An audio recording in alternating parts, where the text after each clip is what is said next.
Hi, it's good to be back with you once again this month. If you follow these videos from month to month, you may recall that last month you heard from Jim Ramsey instead of me. I appreciate Jim stepping in for me. I was out for a few days at the time that we needed to do this taping, having some repair work done to my right knee from an injury I had sustained back in December. But I had wanted to follow up with you on the announcement that we made in January when we introduced to you our President-elect, the Reverend Max Wilkins. And it occurred to me that you who are faithful partners of the Mission Society might have an interest in knowing how we got to that point and how it was that we ended up selecting a new president. And so I wanted to share the process with you a little bit. Transitions really are important, and as we mentioned 2 months ago, we're very grateful for the way that you prayed for us over the last year as we were in this transition process. It was a multi-stage process that I think the Lord really helped us with. The first step, of course, began with the Board of Directors when more than a year ago, anticipating this transition, the board gave considerable attention to a couple of major questions. Number one, what are the Mission Society's core commitments? What is it that we are about? What is our mission? What is our vision? Number two, where's the Mission Society going? What is the preferred future that we see? And then number three, what are the qualifications and the criteria for the person who would step into this office to lead the Mission Society in this next season? So there was a great deal of work done by our Board of Directors over a period of months to answer those questions so that we're sure they would know what they're looking for and the direction in which we were headed.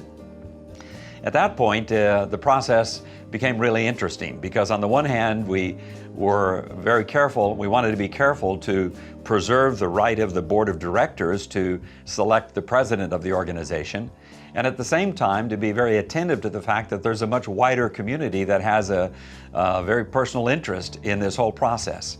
And so the board set up a search task force that was made up of 5 board members, 1 legacy or former board member from our earlier days, 3 staff, 2 missionaries, a missions pastor from a congregation that's been very involved with the Mission Society, and 2 individuals who represented the wider community of you who pray for the Mission Society and who support us financially. So we had a 14-member search task force made up of board, staff, missionaries, and constituents who worked along with a search consultant over a period of many months, identifying a pool of candidates from which the president might ultimately be elected.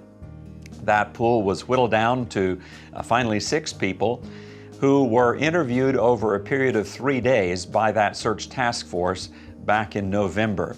They spent about a half a day with each candidate and the candidate's spouse, really getting to know them and prayerfully discerning who the Lord was leading them to recommend on to the Board of Directors. Well, they passed 3 names on to the Board of Directors, and so in December, the governance committee of our board spent 2 more days with those 3 candidates, going through the whole process again, interviewing them, meeting their spouse, spending hours with them to hear their heart and make sure that they understood our heart.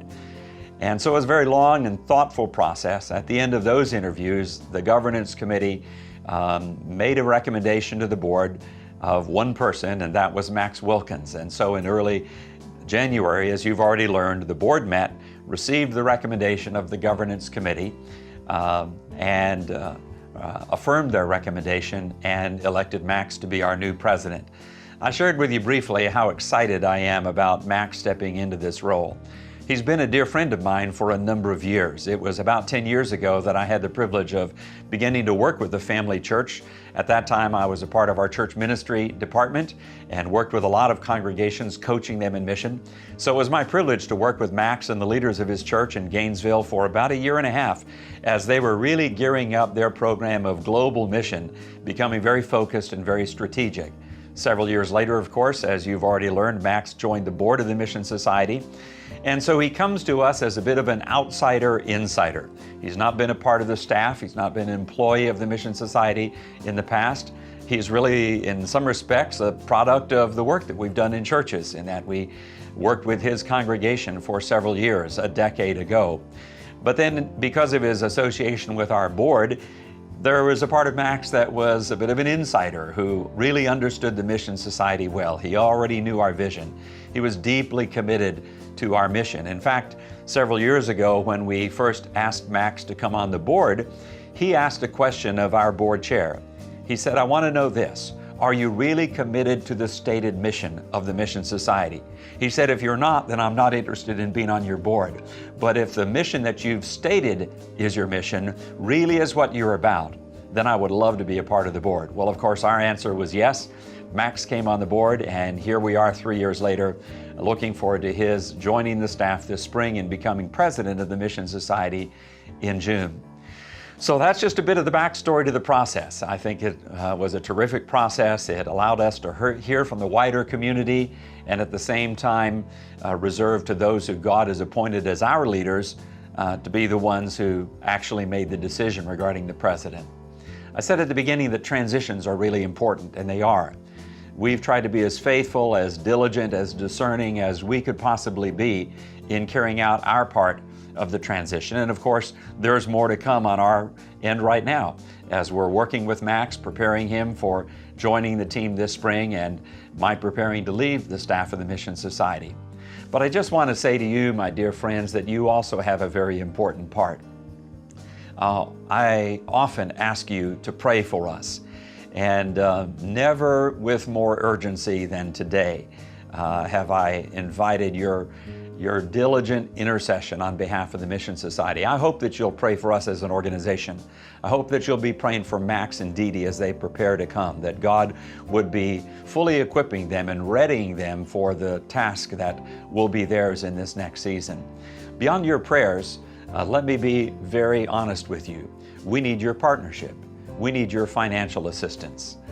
Most months I thank you for your help, and I do that again this month, but beyond just thanking you, I just want to be straight up with you and tell you that more than ever, we need you to stand with us. The transition is an important time, and we don't want to drop any balls, and it would be made more difficult if we went into this transition without the resources needed to not only conduct the transition, but to move strongly into the future. So thank you for all that you already are doing, not only to pray for, but to financially support the work of the Mission Society. And would you hear my heart when I just ask you to let the Lord lead you as you give, and to express to you my desire, my hope that you would be as generous as God allows you to be over these next few months to strengthen the hand of the Mission Society as we go through this important season. Thank you, and God bless you.